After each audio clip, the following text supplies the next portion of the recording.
welcome to video 16 out of the 30-day challenge. In today's video, we'll be discussing the evidence for a precellular ecosystem. Hi, my name is Eduardo Hernandez. I am the creator of Emergent Chemical Evolution, the newest theory in the origin of life. I'm also the author of the book of the same title, available in all major online retailers. Basically, the ecosystem was based on the environment of the oceans back then. You had predominantly a water-based environment that had many components, making the oceans back then equivalent to cytoplasm, the liquid portion of cells. And you would have these RNA-based viruses interacting with each other, helping each other. Of course, you'll always get parasitic organisms in any evolutionary setting.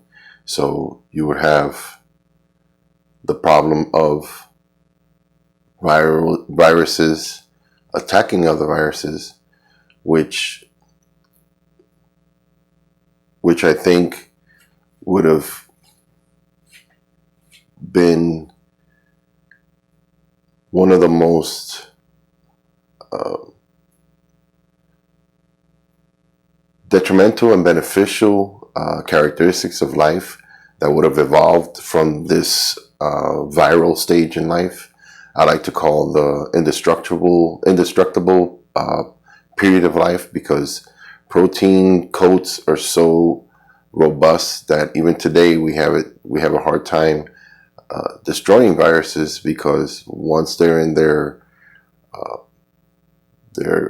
pod state, those pods that they form, that protein coat, can withstand many chemical attacks, many environmental conditions, and allow them to survive, which is a very useful characteristics to have at the origin of life, where the environment hadn't been affected by life and made more conducive for life. So what you would have is many inventions that would allow these viral organisms to interact with each other. Of course, we've already spoken about the encapsulation, the different types of encapsulation, the different types of conformations that proteins would take to encapsulate RNA information. But again, in the invention of different types of encapsulation would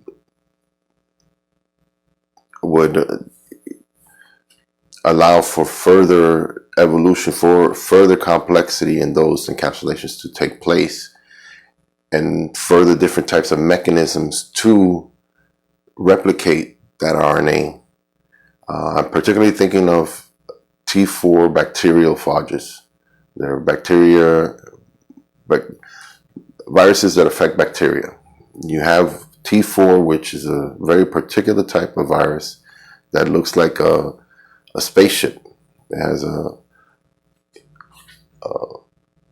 circular capsule with little legs, and it looks like a lunar lander. That particular one has a needle that it injects into the bacteria and injects its RNA genome into it, and then that RNA genome takes over and replicates. That particular genome produces its own proteins to replicate its genome.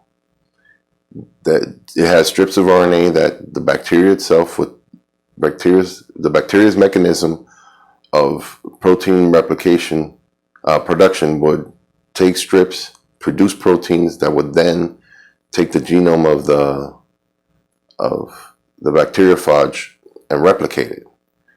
The replication of the RNA of its genome would not be done by the bacteria, which points to there must have been a period of time where that was conducive for that organism's survival. Why wouldn't it just use the mechanism available by the bacteria if viruses originated from single-cellular organisms? Again, that doesn't point that in that direction. It points to an independent evolution of the virus.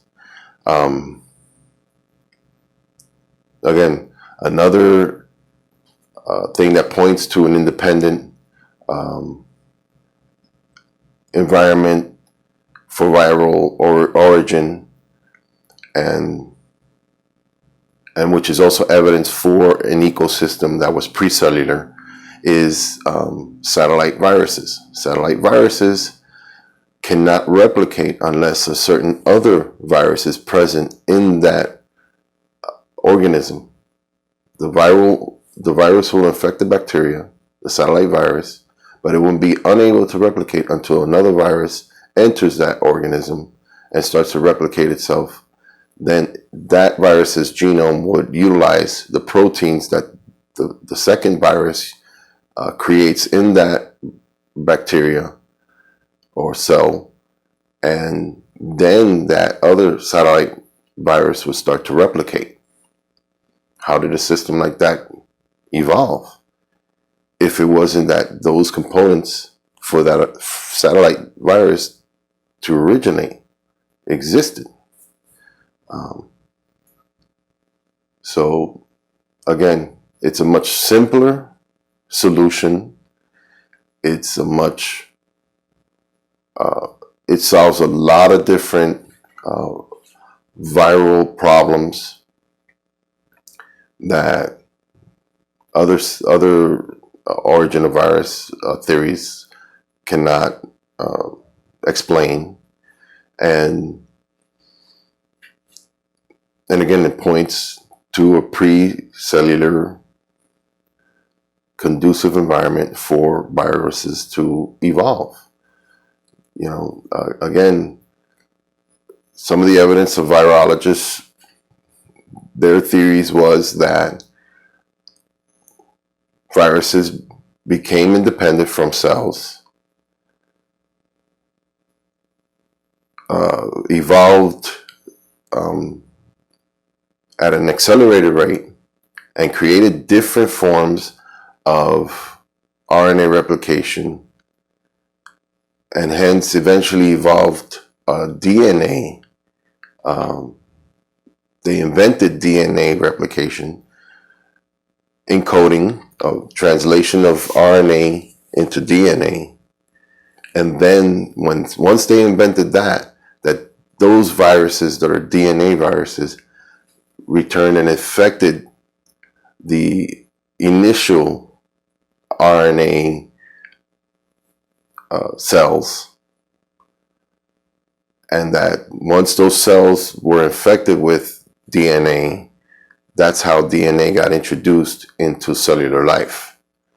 Now again, there's absolutely no evidence for RNA-only cellular life. There is abundant evidence for RNA-only viruses, protein-encoded viruses, and very complex viruses, almost so complex, like the Mimi virus is a perfect example. Mimi viruses are so complex that they were almost confused for cells. It wasn't until their DNA was analyzed and their structures further analyzed that they realized that this was just a giant virus that could be seen with I believe with extremely strong optical microscopes. So here you have evidence again for the complexity of viruses could eventually lead to the the further evolution of viruses into cellular organisms. And hence why they would think, hence was why you would see so many different types of replication systems in viruses. You have chromosomes, no chromosomes, RNA double stripped or single strand, negative and positive single strand. You have viruses that are DNA, again, double or singular stripped, and the singular strips being negative or positive.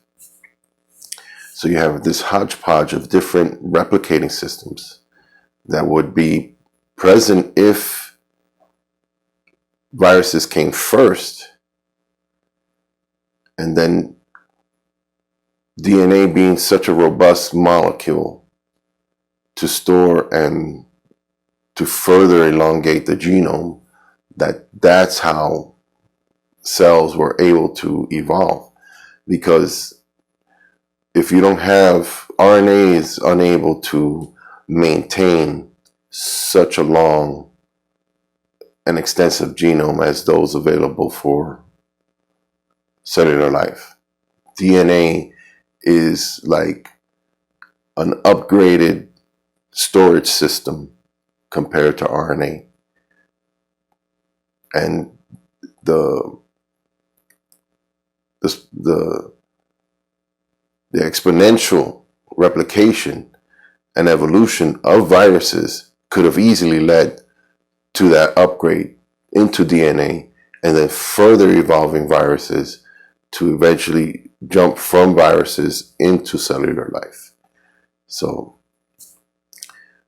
those are the reasons that I feel that the ecosystem and the evidence of these other organisms present today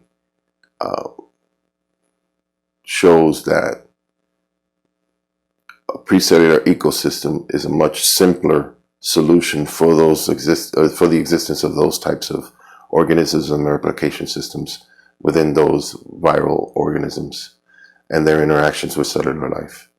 So that's it for this video. I'll see you next video. Please share and like and tell your friends about my theory.